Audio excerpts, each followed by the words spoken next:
Welcome, everybody, to the Menlo Midweek podcast. We're asking a question today as this upcoming election season is about to start. Does it make you feel nervous? Maybe you're thinking about some conversations around with friends or family, or maybe you're thinking about some past conversations around maybe the Thanksgiving dinner table that were uncomfortable or hard. And if your answer is yes, then this episode is for you. We're diving into week 2 of our smear campaign series, where we are reinforcing and relearning how to see others as Jesus saw people, with kindness and compassion despite their opposing beliefs. So thanks so much for joining us today. And thank you to those that have continually supported this show, whether that is volunteering their time to help make this recording and recordings like this possible, or supporting us financially with recurring giving. So thank you so much to those that have said yes to helping making this ministry happen and allowing us to make a difference, not only here in the Bay Area, but all over the world. So thank you so much. Now let's go ahead and jump into today's episode. Well, welcome everybody to the Menlo Midweek podcast. My name is Mark. And I'm Phil. And we are in week 2 of Smear Campaign. We got out of a series that was a little heavy, and now we're just dumping right back into a series that could also be heavy. We did take like a baptism weekend and Mother's Day break. We didn't go like right back. That's to true. back. Thank you for your kindness. Hey, thank moms, really. Yes. Yep. And people that want to be baptized. That's exactly right. Yeah. That's exactly right. We also got the chance to sit down with the wonderful Dr. Condoleezza Rice, which was a highlight so far. You said it on the setup for the podcast. Yeah. But it was just one of those, like, Mark and I are both sitting in the room, like, what is happening? I mean, so brilliant, so poised, so thoughtful. Dr. Rice brings just such a personal stability and kindness and a clarity to what she says that I hope it was a blessing to you. It was even if that had never been released, I'm like, I'm glad I'm in the room for this. So it was one of those things where it's just like, just listening to some of the like kind of throwaway comments that she made were still like top tier, and I was like, I can dig into everything that this woman is saying. Well, and I don't know what it says, but I felt like probably most people got more out of 30 minutes listening to her than they do from an hour from me, which is hurtful, but I receive it. So yeah, let's talk about that more, Phil. Well, Phil, we are. I liked how you said again, I think this week as well as last week, that in a series around politics, a lot of us are asking why now. The election season isn't until November. It is not even kind of summer at this point. I think this is the first day we're in shorts in the office. Let's go. That's great. Yep. Why are we starting now? Well, I mean, I think part of it is the election season moves earlier and earlier, and if we're honest, we had 2 candidates for their respective parties for the presidential campaign selected and essentially finalized sooner than just about any time in our lifetime. And as it continues to advance, I mean, later this month we'll have supposedly the first presidential debate. So I think it's sooner than people realize. And what I experienced back in kind of 2016 timeframe was that when I waited to have this conversation until the fall, it was just too late.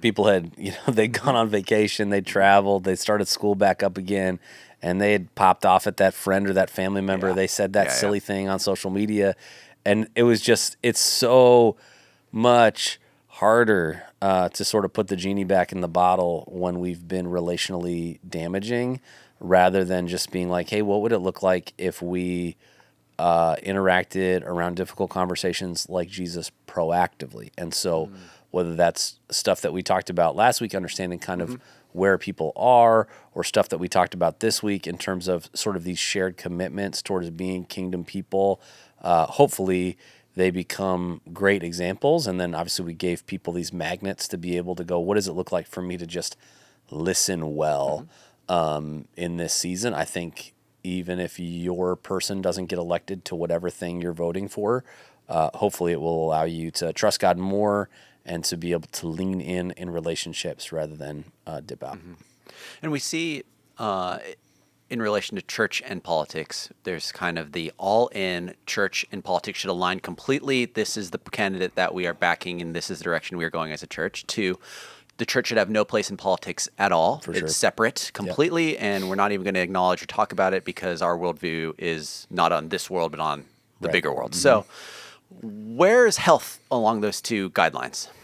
Yeah, I mean, I think it is a lot more individual than we talked about sort of this diversity of thought in particular this last weekend, and I think that it really does come down to, can you be a church that encourages people to have deeply held personal convictions of the way they vote and engage in local and national issues, but they are not the only perspective inside of your church.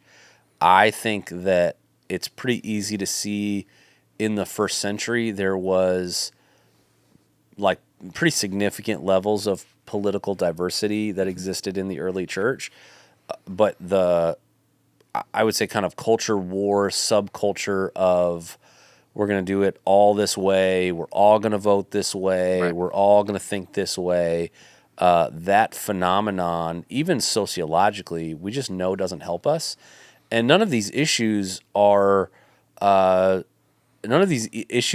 easy as to even think. I mean, think about like I'm personally pro-life, right? Like I find it very compelling when I see the scriptures and I understand we're fearfully and wonderfully made. God knit me together in my mother's womb. But understanding how that plays out is not as simple as, okay, well then there's a party that's a pro-life party, so I must vote for that party. Well, what about the complexities of that? What about the fact that actually now, especially on the other side of the Supreme Court decision related to Roe v. Wade, a lot of that's being legislated at the individual state level. So now you go, oh, well, how does that inform the way that I think about and vote for that? Or what about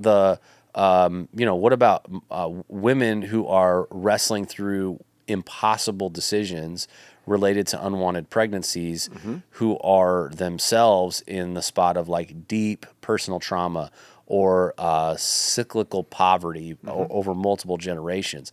As a follower of Jesus, God calls me to care about them too. And so you go, wait a second, there's not one political party that says, here's how I care about both of those things well. It feels like we have to pick and choose. And so I think we have to acknowledge that if we, in our own view, have so oversimplified this, that we go, well, this is the party that Jesus would be like, that's mine. We're totally on the same page. And the other party's like completely wrong. I think you're either not looking at that party very clearly or you're not looking at Jesus very clearly, because the early church and the heart of Jesus, it includes things that are going to be on both sides of the aisle. And so where you land personally and how you vote personally, informed by your faith, I think we need to be a place that can respect people on both of those. And hopefully as we live into that tension, it allows us to have empathy and grace and compassion for people who are going to vote differently or see it differently than we do, and can still say, I'm informing this view because of my journey with Jesus, because of my theological paradigms as well. Yeah, that's great. I think we're already off to a strong start in trying to align people in this concept that we've been talking about of how if we see people, despite what they think or believe, the way that Jesus saw people, and we see it modeled where he will go and eat with people he shouldn't be eating with, or hang out and talk with people that we would, at this point in time, where we kind of got to with our conversation with Dr. Rice, is if someone is on the other side of the aisle, whatever aisle that is, then it's kind of, they're like evil right now in our culture. Right. Totally. And so Jesus flips that on his head.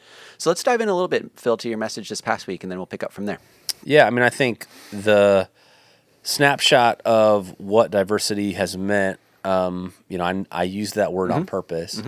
I think it can become very much like, oh, so you're talking about this political space. And no, I'm not. I think that's kind of the whole point, that this idea of people who are not like us, that don't look like us, that don't think like us, that don't believe like us, that actually sociologically we are benefited by spending time with them. Remove a faith framework from it at all. What we know to be true, what we're seeing to be true, is that the more I'm with people that think like I do, the more extreme my viewpoint in any given issue becomes, right? You can see this pretty quickly for people that get obsessed, whether it's on YouTube or on network television or cable news, or maybe it's talk radio for you, and the tone of what you find to be acceptable just slowly ratchets up as you listen to a single source or to those extreme views.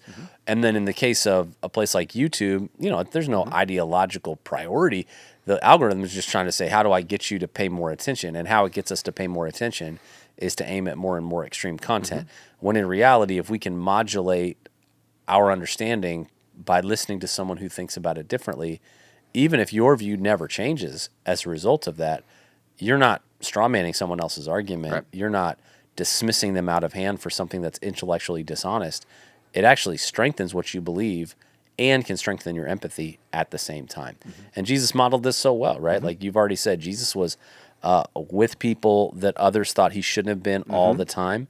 And people who were nothing like Jesus, they really did like Jesus, and Jesus loved him back. Yeah. And I think if our vision of faith pushes people away, it looks a lot more like the vision of faith that the religious leaders had that Jesus criticized. Yeah. And I liked in your message how you had kind of 2 examples of friends that you knew. I want to dig into more of the first. Can you expand a little bit on Carl? Yeah. That's money. I mean, so here's what happens when you're a pastor. You get to know people. You're in their story for a season. And we moved. He moved. And I as I'm writing and I think about Carl, and I'm like, man, I need to A, make sure that it's okay if I tell his story. Sure.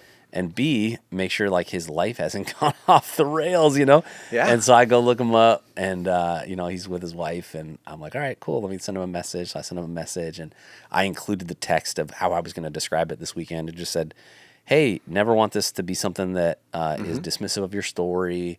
I never want this to be something where I'm putting words in your mouth. I can anonymize it. I can not tell the story, or I can tell it. It's totally up to you. And he was so gracious and said some really nice stuff back and gave me permission to tell his story.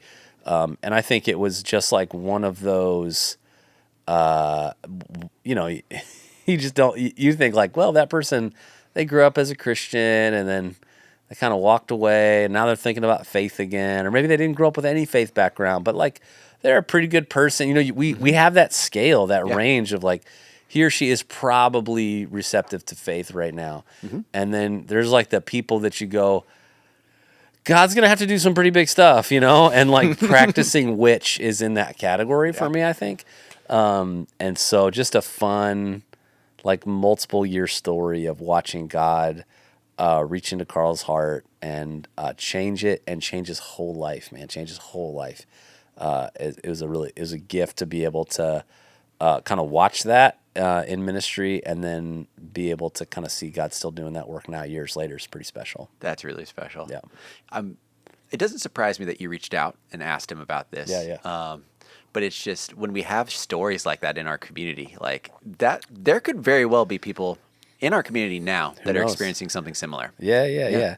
Well, and I think I grew up in a church context where pastor math was a real thing and pastor stories were real things. And it was Can you expand on what pastor math and pastor math stories is look man, there were 10,000 people there. There were people there, the room fits not that many people. Yeah. So there's just a unique level of exaggeration. It's the equivalent of the fish story. And then I think stories can sometimes become a adaptation where it's not really this person's name, but I'm not telling you that. It's actually a combination of 2 or 3 stories. I'm embellishing a little bit of it, and I just try really hard not to do that. So any story you hear me tell, especially just people that I've experienced within ministry, I will reach out to them and ask them permission. So I reached out and asked Marcus if I could tell a little bit about him. Sure. Same thing. Yep. And so and I would say it's usually a really fun thing to be able to connect with people and catch up and see how they're doing. Yeah, definitely. Yeah. I thought it was interesting too, and I'd love for you to expound on this a little bit. We then dive in and we see this example of Matthew, who we know him by, but you also chose to expand on another name that he had. So there's significance in that story alone. So let's expand on that a little bit. Yeah. So Levi, his likely Hebrew name. He's sitting at the tax booth, and I talked a little bit about the dynamic of what that meant. It meant that he didn't get selected probably at a young age to go down the path of studying under a rabbi, or if he did, he didn't find one that would take him. At some point, his dream didn't come true. Right. Because that was like the dream of every little Jewish boy. It was like, that would be amazing. When we think about, wow, wouldn't it be cool if I was like a professional athlete as an 8-year-old? Yeah. For them, they were like, wouldn't it be cool if I was a rabbi? Right. And so his dream didn't come true. And then we see lots of people, really all of Jesus' disciples, their dreams didn't come true. And so he comes up to them and says, follow me. And they get, all of a sudden, it's like the baseball movie where it's like the 35-year-old who's like driving a truck and they have like a tryout and he's like all of a sudden in Major League Sports again. You're like, how did this is that for them, right, in the first century? And it's worse than that for Matthew because we think about like fishermen, like cool, man, I would love that's for like, my job to like be that's fisherman. a cool thing, but it's also like, it takes grit, it takes determination. You go, those are some working class people. They really, they work for their living. And then you think about like Jesus, who grew up apprenticing under a carpenter, you know, and so he has hands that have been worn, like he's done some stuff. And then you just think about this in a tax collector, and it's kind of funny, right? Because I mean, apologies if you work at the IRS. In some ways, it's how we think about the IRS today. We're like, you got to be kidding me. You work for the IRS, you know? But it would be like if there was an occupying nation in America that we were paying taxes to, and you had a friend who wasn't a part of that nation and decided to go work for their IRS to not just collect your taxes, but to extort you and take more money. And so it was just like the lowest level, like the categories that tax collectors were considered alongside of were like prostitutes. They were in this sinner category we talked about. Yep. And that's the dude that Jesus calls. And he's already got fishermen with him that Matthew, Levi turned Matthew, has like legitimately, more than likely, stolen money from them. And he's like, hey, we're going to go to his we're going to go to his house for dinner. And they're like, yeah, I probably paid for your dinner, Jesus. You know, like that is a crazy reality that Jesus is willing to step across the aisle of the first century and be in relationship and choose to pursue relationship with somebody like Matthew. Jeez.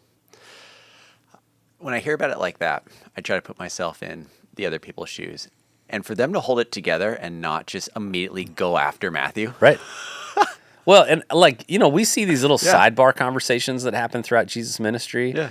But, you know, we also know one of the biography accounts of Jesus' life says we couldn't fill all that he said and did if we had all the pages in the world. So I wouldn't be surprised if there was some ribbing going on with Matthew. Sure. Especially early on. You know, and there's also some interesting dynamics to think about where you have Judas, who it doesn't seem like has professional experience being a treasurer. Matthew has been in the first century version of Microsoft Excel for a long time. Like he's good at it. And he's not the one that Jesus asks to handle the books. Yeah. And so it's just an interesting, like, what were all those conversations like? You know, like Matthew's going, hey, I can take care of that. And they're all like, yeah, we know how you can take care of that. You know, like, no, let's have our man Judas do it. And Judas is like, okay, I got, you know, like all of that conversation, we usually get dropped in sort of in the middle or at the end, but there's a beginning part of that I think we won't know this side of heaven. Yeah. How fascinating. Interesting. And as we get further through your message, we hear about these 10 things that you want us to live by. I mean, not me, but hopefully Jesus. Yeah. From the book, The Party Crasher, you know, we talked about these kind of 10 kingdom commitments. Because I think anytime we have a conversation about politics, there's this sense in which I want to be like either overly partisan or I want to maybe, like you talked about, kind of just disconnect entirely. And so it begs the question, like, okay, so if I'm not doing one of those, what am I doing? Right. And so some of this is a little bit of where we were last week with like worship and love of neighbor, and being able to say everybody's my neighbor. I really do believe everybody's created in the image of God. I'm going to live as an undivided follower where God has access to my whole life, and I bow to him before anything and anyone else. Like there's some of that we've been, some of it that we talked about this week, and then some of it that, as I kind of mentioned, we'll talk about next week when Ashley's out speaking. So I hope that between the listening guide and this like set of 10 kingdom commitments. They're not commandments, but these 10 kingdom commitments that you could go, no matter how I vote this fall, no matter how my family member votes or my roommate votes or my classmate or my coworker, no matter what they do, I can do these things. No matter who gets elected, I can do these things. And I think it's probably a much healthier way for us to show up in this season. Yeah. And I think what's resonating with me most so far through this series is this extends to me past politics. It's not just the person that might disagree with how I vote on something, but it's the person that irks me the wrong way, or the tough relationship that I have with someone, and the reminder of how to see them as loved and as valued. And I love that as we are committing to these things, it's easy to, like you said, try to, I don't know, be a little hands off with stuff. Right. But this is encouraging us to press in and giving us tips on how to do that as we're trying to live out in the way that Jesus lived. Yeah, I do think that hopefully it does help us to show up more comprehensively as followers of Jesus, kind of this like thoughtful witness perspective. Yeah. I think right now it's easy to see this in the context of politics because there's so much at the foreground. But if you go, there's somebody else in my life that's annoying to me because of how they do this or because of what they think about that or because of how they show up relationally here. I think all of these become hopefully helpful perspectives and prescriptions to say, you know what, I need to maybe the remove the log commitment for me is not about evaluating the weaknesses of my political leanings. Maybe the remove the log thing for me is I've always thought about this one issue this one way, and somebody in my life has challenged me to think about it another way. And yeah, sure, I can like just put up a wall and stop talking and shut them down and shut down myself. Or I can go, man, I'm going to be intellectually honest, which I think at Menlo we really prioritize. I'm going to be intellectually honest. I'm going to go do the research through primary sources myself and really come to either the same conclusion more informed or a different conclusion. But there's a line, it was in a footnote of a reading in my master's program that I'll just never forget. And I couldn't tell you the article. I couldn't even tell you the author. But it was a prof that was brutal. He tested you on footnotes. So you read all of it. And one of the footnotes had a clause in it that just said, in the free marketplace of ideas, truth wins. And I think this idea of removing the log from our own eye, it sort of acknowledges this idea of like, well, I can't look at that. I can't expose myself to that in terms of ideas. Because if I do, then I could get sort of diverted. And I do think there's a place for if somebody's like really immature, it's a child, or you've just become a Christian, you're starting to put the pieces together. There's stuff that's going to be really heavy and hard that you're probably not ready for. But I think in general, when we go, I'm willing to think about things in ways that I haven't before, because in the free marketplace of ideas, I really do believe that this is true. It's going to reveal itself as true. I don't follow Jesus because it's like helpful and fun and good. I think it's all those things. The reason that I follow Jesus is because I think it's true.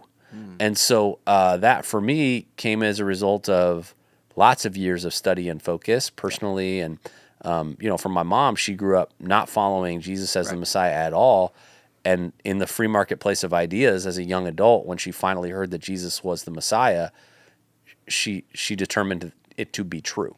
And so I hope that it expands our mind to say, we're going to pursue what is true and real and make sure that our faith corresponds to it. And then the implications of identifying what is true and real should inform all these political ideologies that we bring to a political campaign season or to the way we think about local topics or the way we vote in any election. Yeah. So, can you talk a little bit more about the importance of voting? Should we be thinking about it? Should we be involved locally? Should we be involved at state level? Should we be involved federally? Like, how do you see us stewarding our perspectives, what we're learning here in the church well? Right. Yeah. Well, I think like anything, we all probably have different levels of conviction and calling in our life of what involvement looks like. I would say if you are a citizen of the United States or you have the ability to vote, that is such a unique, like you have won the global historic lottery, right? That we have the peaceful transfer of power, that we have a divided government that for us feels like something we criticize, but actually, like globally, historically, has served as like checks and balances. Our nation was designed for the checks and balances that came from a divided government. And so voting becomes this, I would say, civic responsibility, but also like a civic privilege that we get to actually do that. When you think about the small percent of a percent over the course of human history that's been able to meaningfully vote in elections locally and nationally. So, yeah, I think you should vote. I think you should be informed as you vote. I think that may mean you're going to watch a little bit more news or read something beforehand. One of the founding fathers' deepest fears for America was that we would become an uninformed voting public, and I think that that isn't universally true, but it can be individually true if we let it be. And then I think that what it looks like for you to be involved in politics, I think it's way different, right? I think we sat down with Dr. Condoleezza Rice, and man, I mean, aren't you thankful she responded to God's call in her life to serve? And nobody's perfect. She would not claim to be perfect, but trying to serve with integrity well through a career in public service. I think there are people where that's a calling that God's placed on their life. I think that there are people who say, hey, I'm not sure what I can do or can't do. I don't really want to leave the community that I live, but I really want to get involved. So I'm going to join the city council. I've known lots of people where that's the step that they feel like I'm supposed to step into this to be able to work for the good of other people. So, one of the ways that I encourage people, if you are sensing maybe a call towards getting involved more politically than just voting, is to interact with someone in the office you're thinking about, right? So write your congressman, sit down with a city council person, find somebody that's been involved in politics and learn, okay, what does it mean for me to count the cost of being involved on a deeper level? But I think it's a mistake if all of us just kind of go, well, none of it matters. I'm just gonna sort of peace out and avoid any involvement. I think that would be a mistake. That is interesting. Huh. I'll think about that more. Thank you. Sure. Yeah. Anything else around this topic, Phil? I think that there's like the right and left. There's the kind of two Americas on the right, two Americas on the left that we talked about in week one. And I think that it's likely that the older you are, the more you resonate with the political categories that correspond to one of those quadrants. But I used that survey at the end of my message that's looking at 18 to 30-year-olds. And really, 75% basically are either saying we're not sure or we think that elections don't matter. And I think that there is just a level of defeatism, cynicism, really fatalism that's grown up in the next generation because of how dysfunctional politics is. And I get it. I think, though, that's only as true as we allow it to be. And so whether that means you are involved in local government or you're intentional about the way you speak around politics, I get it. Like if you're in California and you're not going to vote Democratic in the national election, you're like, well, my vote doesn't matter. Well, I would say if everybody thought that way, that's probably true, but there's down ballot issues. There's ways for you to show up well, even if the outcome isn't what you want it to be. And then there are going to be people in a Republican state that go, well, my vote for a Democratic leader doesn't matter. I think that what we're seeing around the country is that's less and less true. And people are less and less likely to sort of just vote down partisan lines. And hopefully we can not respond out of fear to the extreme, but informed by faith, we can have a level of involvement that's healthy and informed, and let God work about greater change. Not so that America becomes this Christian nation, which I would argue we never were actually. We were designed with Christian principles in mind, but we were actually designed on the premise of religious freedom. But I think being able to say, I want the good of the world I live in. I want the good of the country that I live in. And so I want to vote for that good. I want to vote my conscience along the way. I hope the series helps people connect those dots without feeling like, well, Phil's saying, if I don't vote this way universally, I'm not a good Christian. Or if I don't vote this way universally, I'm not a good Christian. And if other people that I know are voting differently than me, I should judge them as a terrible human being. I hope that at the end of the series, you can say, I do have thoughts, I do have feelings, I do have political convictions informed by my faith, but I also hold in tension the fact that other people can see this differently than I. And being in relationship with them is helpful and healthy for both of us. That's good. We had a few text-in questions from this Awesome. week, and I'm sorry I didn't get you this earlier. We great. answered a few of them actually in this conversation. Great. It's awesome. But there was one that came in. I thought it was pretty interesting, and it was about voting preferences. And as a Christian, basically, do I need to vote for a Christian? Yeah, I mean, I think, so here's what I would say. Even if someone claims to be a Christian in politics, you actually don't know. So I think the idea of, so if you inform that to the question, it's, do I need to vote for someone who claims to be a Christian? All of a sudden you're like, well, so I think the answer is no. I think if you're a follower of Jesus, that's a thoughtful follower of Jesus, you know someone who's running for government, who's a thoughtful follower of Jesus. Maybe you know them personally, you know their story, one-to-one, their faith is informing decision-making, perspectives, and experience that you agree with and are in support of, then yeah, you're probably going to vote for that person over the other person. Right. But I just think it's not as simple as like there are two candidates at a national level. One says I'm a Christian, one says that I'm not. Okay, that like I guess I'm voting for the Christian. I would say we need to try to do our best to go beneath the surface and figure out what are the things that person is actually going to bring about. What are they going to try and do in leadership, and what has their integrity looked like along with their experience? Awesome. Thanks, Phil. Of course. Yeah. You have any questions for me? I'd be curious for you, like, everybody has different family stuff, I think, in an election season. What is it that when you kind of go like, I'm thinking about Thanksgiving, I'm thinking about what's going to happen when the text thread starts lighting up. Yeah. What are the tension points for you as you think about this conversation heading into a national election this fall? Yeah. I think why it's resonating for me so much is the focus we have on discourse and being able to lead our congregation, my family included in that, in how to disagree well and how to love each other despite ideological differences. And it's funny because growing up, I didn't really realize it at the time, but I'm pretty sure my parents are split. Oh, interesting. And so, yeah, that was always interesting because I could see, like, I could kind of sense tension, but I couldn't really name it growing up. Yeah. One of them's wearing a Reagan shirt, Yeah, exactly. I don't know why one of them always wore red and the other one always wore blue. It never really made sense to me. One of them's an elephant for every Halloween. I know.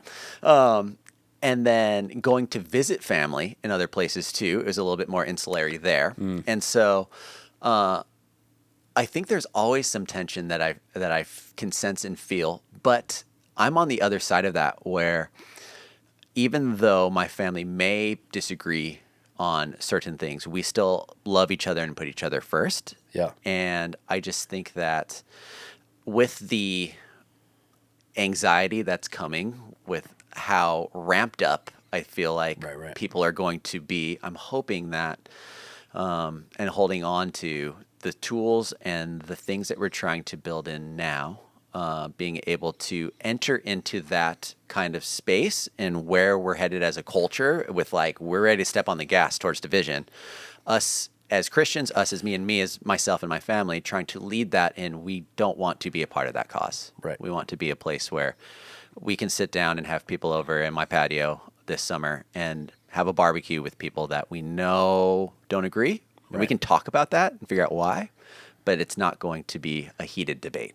And I think what's so hard is, like, I think that's a great thing to aspire to. Yes. And I think what's so hard is we are so culturally blind to how much we are being manipulated, right? And I feel like the easiest way to spot it is to talk to someone that lives in a different country and ask them to describe what they see in America. Now, part of that's getting informed by their media as well. Sure. I get it.